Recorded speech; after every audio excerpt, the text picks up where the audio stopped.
Caleb Williams becomes the 6th Trojan taken #1 overall in the NFL draft. The Chargers fended off trade requests, not for pick number 5, but for Justin Herbert. And Matthew Stafford allegedly wants a new contract. Good morning. I'm James. This is your daily dose of sports and snark for the greatest sports city in the world, Los Angeles. This is the faithful Angelenos Morning Report. So, it is April 26, 2024. I'm still in the sanctum sanctorum of LA sports. But by the time you see this clip, I'm going to be on a plane heading east to work in St. Loser, Missouri. Sucks for me. But until we get there, let's brighten the mood and talk LA sports. And if you like being in the know about LA, clickety-clack the like button. Clickety-clack the subscribe button.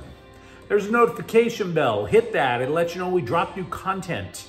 Sharing is caring. Let people know we exist, and by all means, comment. Now, before we go through the news and notes, a look at the scoreboard. The Lakers are on the brink of elimination once again to an all-too-familiar foe, Denver.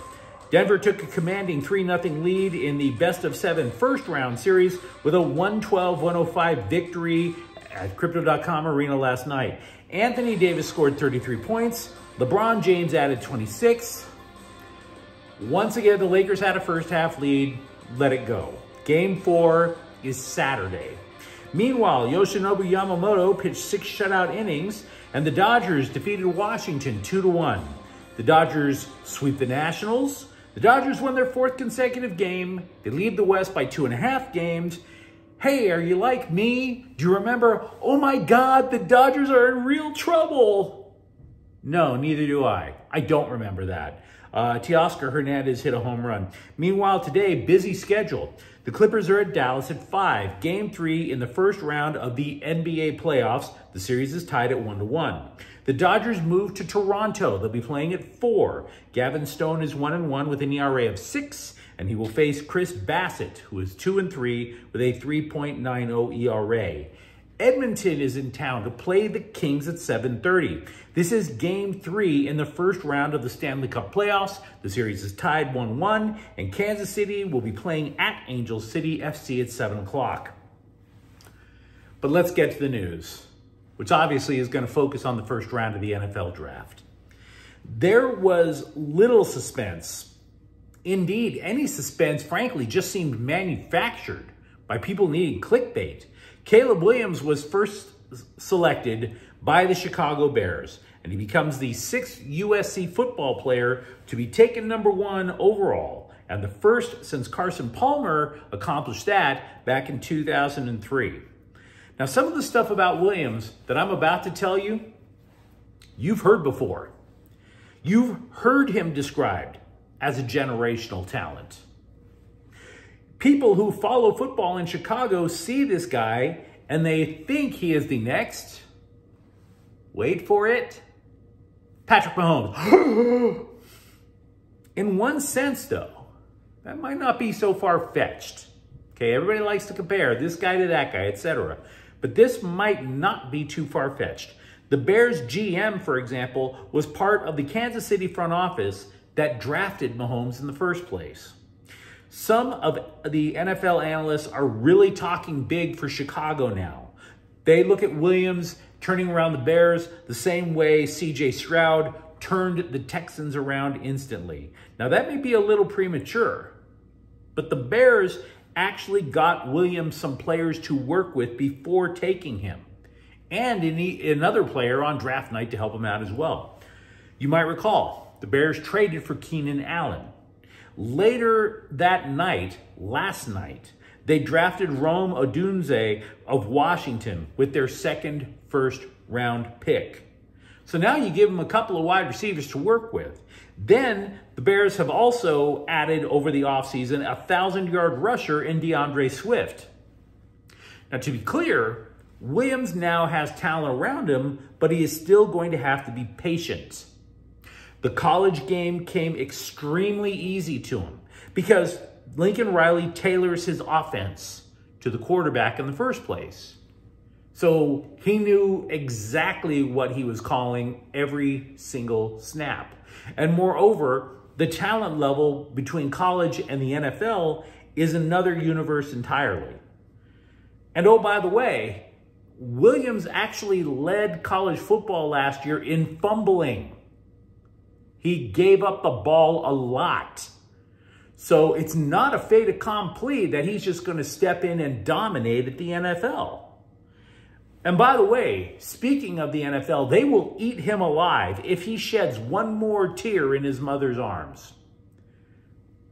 That is probably the reason why everybody didn't grade out the pick at A+.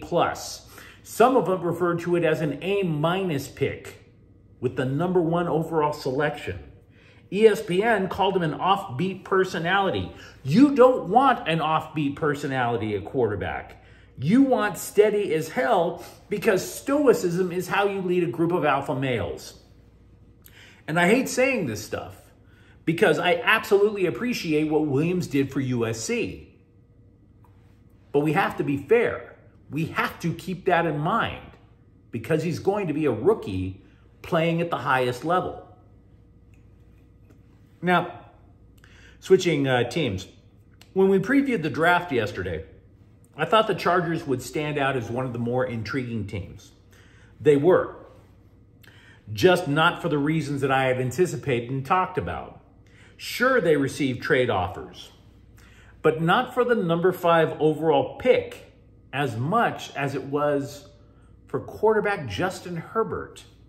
The Patriots and Vikings lobbed a phone call, and I must tell you, in my opinion, that story has all the validity of when Golden State asked the Lakers if they could have LeBron James in a trade, right? Because that story should have ended immediately because the Lakers and LeBron told Golden State to go pound sand.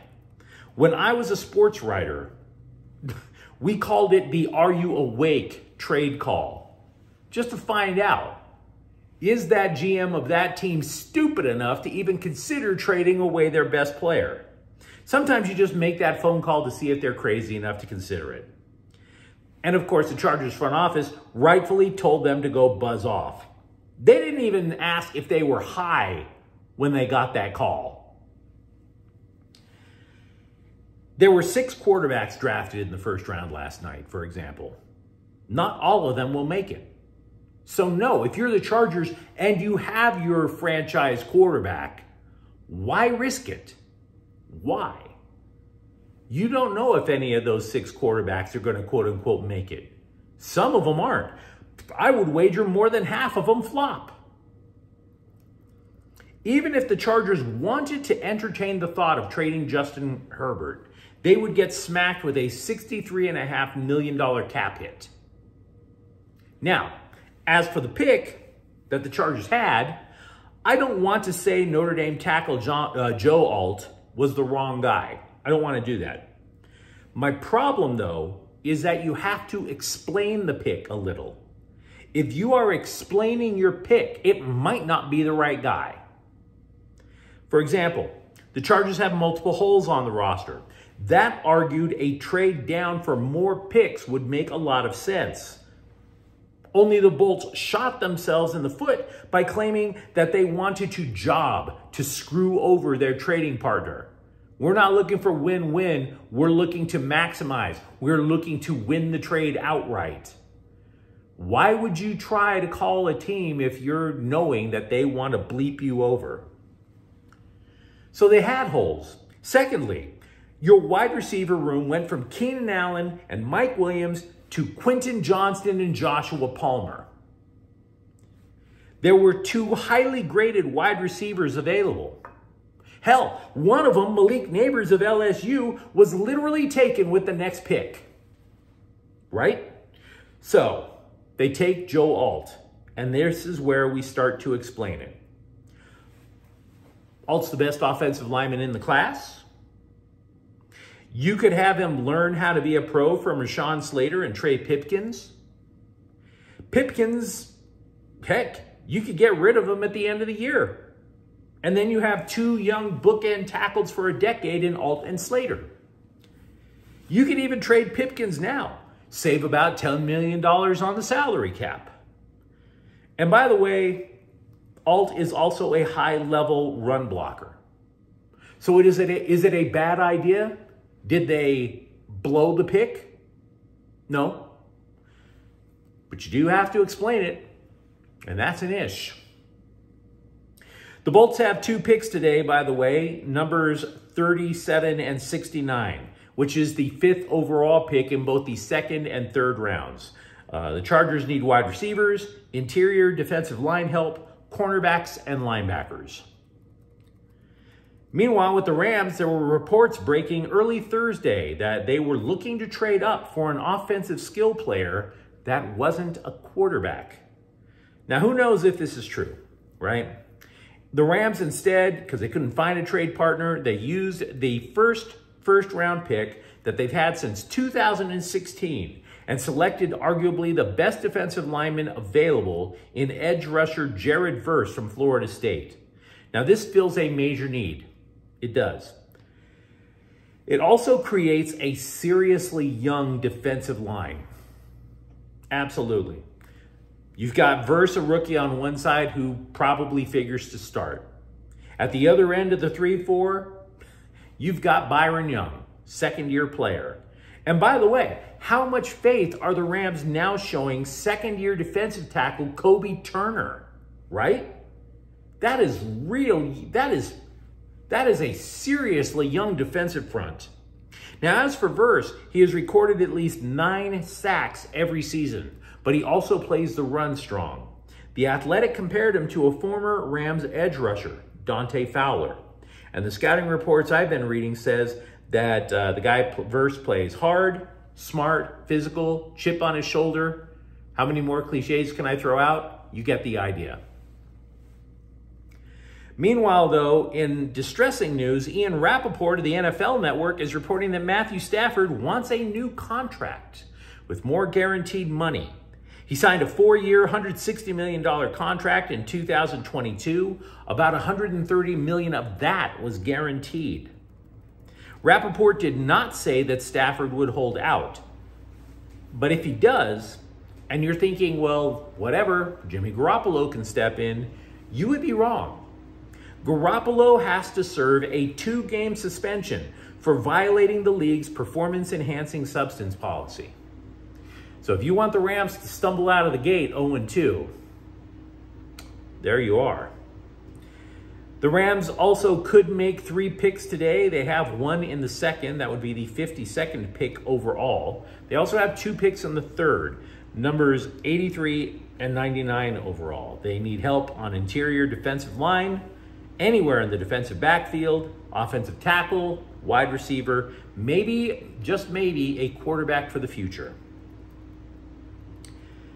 In a shocking development last night, at least it was shocking to me, UCLA's Laiatu Laitu was the first defensive player selected last night. And it's not shocking because Laitu was that guy selected. It's because no defensive players were taken, period, until Laitu was selected at number 15. Absolutely bananas to me. He was named the defensive end of the year. He was named the nation's top defensive lineman. He was named the Pac-12's defender of the year. 13 sacks last year to lead the nation. 21.5 tackles for loss. And he's the 15th pick. Your guess is as good as mine. Now, I do realize he had to temporarily retire from football due to a neck injury, but he did play a couple of years after that. So the point I'm getting at is, if Laitu could stay healthy, and I don't think that's too big of an ask, if he can, I believe a number of teams will absolutely regret on passing him. Starting probably with the Atlanta Falcons, but that's just me speculating. It is no secret that the LA Galaxy have stormed back into the national soccer conversation. The Athletic soccer writers agreed that the Galaxy won the winter transfer window, not because they signed big names, not because they signed these holy bleep, studs from Europe, as much as they signed explosive players who complement each other. And I repeat that phrase because the reporters couldn't decide which one was the better signing. because they complement each other. Was it winger Joseph Paintsil or winger Gabriel Peck? Now, Paintsil has 3 goals and 3 assists in 8 games. He was referred to as, quote, a one-man counterattack, unquote. And Peck was praised because of how he fits in with every other offensive player on the roster. The Galaxy, all of a sudden, have the most explosive offense in MLS. A very fun team to watch. And it's because they decided to break free from their traditional approach in the offseason, and they got players who complement each other. But you let me know what you think in the comments thread. Do you believe that Caleb Williams is destined for success in the NFL? Or for that matter, are you okay with who the Chargers and the Rams took in the first round of the NFL draft? And if you enjoyed the content, don't forget to subscribe to Faithful Angelenos. We're talking LA sports every single day here. Thank you for watching. I'm James.